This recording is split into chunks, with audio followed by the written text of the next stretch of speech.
So one thing we have to be constantly careful of is companies essentially flouting European rules and essentially acting in really bad faith. And in this case, we're going to go over what you may or may not be go. Currently in Manchester, and for some time, there has been, especially for the past few weeks, there has been a strike by the bus services there. And I'll get into what they could have done better. But as always with public transports, people start off saying, yeah, we support them, and then they go on strike, and then they get turned into villains, and then they lose public support. And sooner or later, because they've lost that public support, they end up losing their battles. Now, there's a far better way, and we'll discuss that after the article.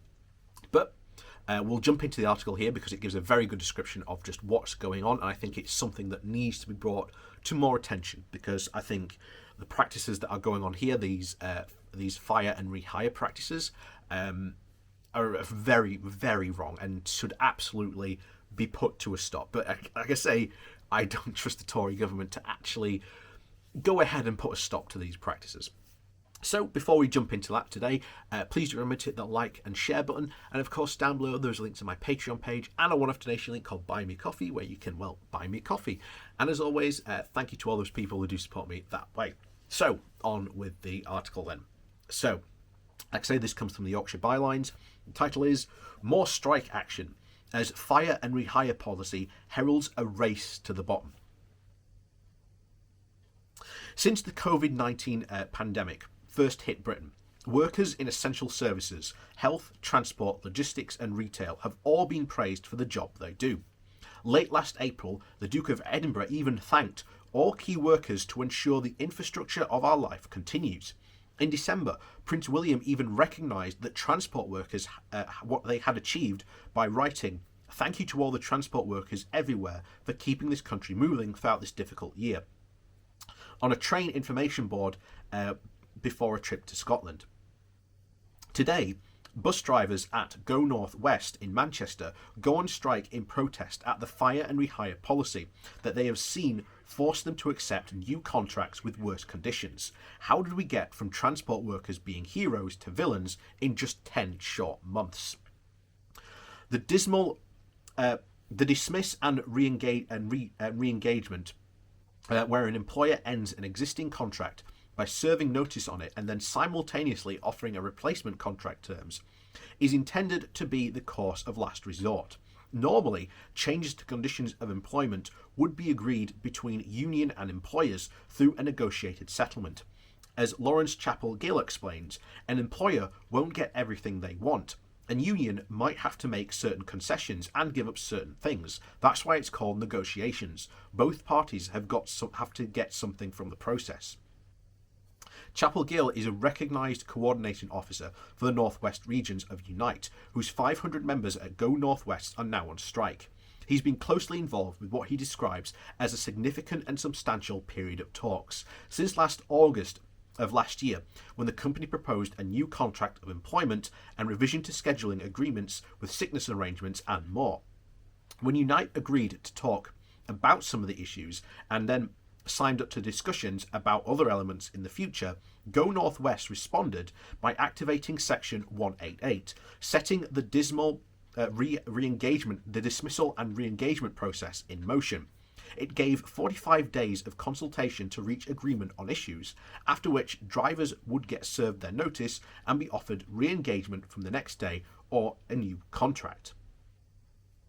Through applying their own pressure, as well as political pressure, the union was able to force the company to halt the dismissal and re-engagement process and enter negotiations.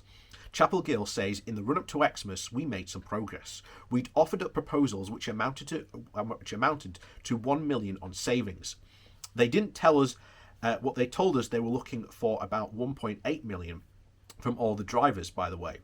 We also offered another 20k via our indication that we'd take a pay freeze as other places have done. So we've put forward around a 1.2 million of savings to the company. And company management described the meeting before Christmas as the best they'd ever had, and a union expectation was that the negotiations resulted resumed in the end of at the new year, that we could reach an agreement and get it over the line.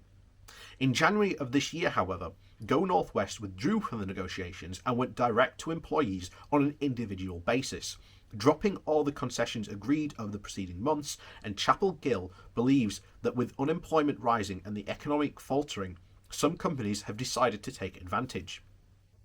They're using the current climate, and that amounts is to holding someone up is an industrial holding someone up is industrial gunpoint plays. This is what we want you to do. This is what we want you to sign up to do. And if you're not going to do it, you're out of the job. Go Northwest are not alone in going down this route. British Gas are currently in dispute with their engineers over the same fire and rehire policy, while British Airways attempt to push through came to nothing when that happened earlier this year. They were forced to back down. There is suspicion in that the Go Northwest case, the company also has an eye on the franchise system being proposed for bus services in Manchester and wants to make themselves as lean as possible. The union sees this as a race to the bottom, counting on people putting up with worse working conditions, with worse sick pay, because it's better than no job at all. Behind this lies the human cost to these changes. Bus drivers has had one of the highest risks of contracting COVID over the course of the pandemic, and now they're being asked to accept worse conditions. As one driver put it, it means I'll be spending longer times at work unpaid. Rosters and rotas and shift patterns in this industry, people build their lives around them. You build your childcare around them, your responsibilities for caring people at home. They've taken all that away from us and they're rewriting the whole thing. You'll basically get what you're given. Chapel Gill would also rather be negotiating as well, but tells me this: the strike ballot was an 82% majority in favour of taking action. Going on strike is always a last resort when you can do nothing else. No one wants to do it, and these drivers will get some strike pay from the union, but they know that won't last long, and they know that they don't get paid while they're on strike. Yet they will go on strike on Sunday indefinitely. And over the spring and summer of last year, there was much talk of the new normal, where the role of essential workers would be recognised. This is tied into the promise of a government which was promised to propel victory by the Red Wall states, that it would level up the area. This is in reality instead become a race to the bottom, and a squeeze on working conditions aimed at those who can least afford it. As one Go Northwest driver puts it, what is going to be the impact on people? We know what the impact is on the company bank balance before, but what about the people? So I applaud these guys going on strike. I really do. But there is a better way. There is a better way. And I hope I can reach one of these people at Go Northwest and their employees, and even Unite, to say, look, there's a far better way to go on strike, and you can really drive it into the company. And I call this the Japanese method, because believe it or not, in Japan, they have a very good transport network. And what they do when they go on strike is that they still operate their buses. What they don't do is they do not take fares. Everyone travels for free. There is a notice on the next to the driver saying, we are on strike today, for blah, blah, blah, blah, blah. There is even pamphlets that they can take and they can read about why they are on strike, and this is why. And there is no, like I say, the card thing is disabled. They do not take any money, but their services keep running.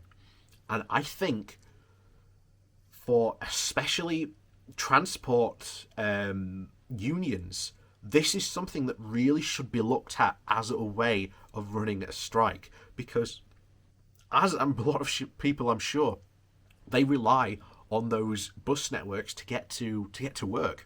So going on strike will have an effect on people, but if you run it this way, you keep the support of the people, and indeed they are going to back you.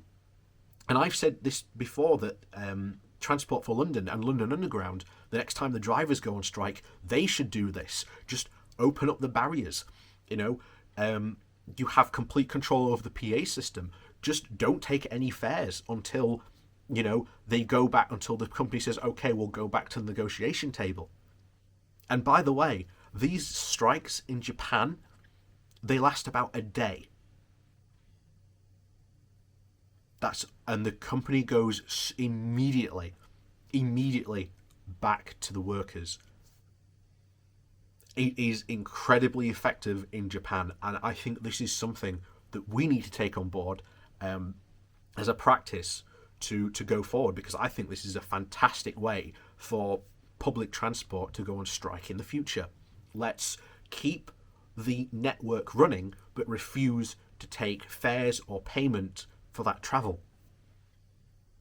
It will work absolutely perfectly, and trust me, I think you'll find that the company comes running back to you very, very quickly. So, like I say, please do help out those guys if you can in the northwest, in the Manchester area. If you are around there, I'm sure Unite has set up a food bank system, I think it is, for them. So if you are in that area and you do live there, do go find out and drop some food off for them, because I'm sure those workers will massively appreciate it, as will their families. So as always, thank you for watching. Please do hit that like and share button, and of course down below there is a link to my Patreon page and a one-off donation link. And as always, thank you to those people who do support me that way, and we'll see you all next time.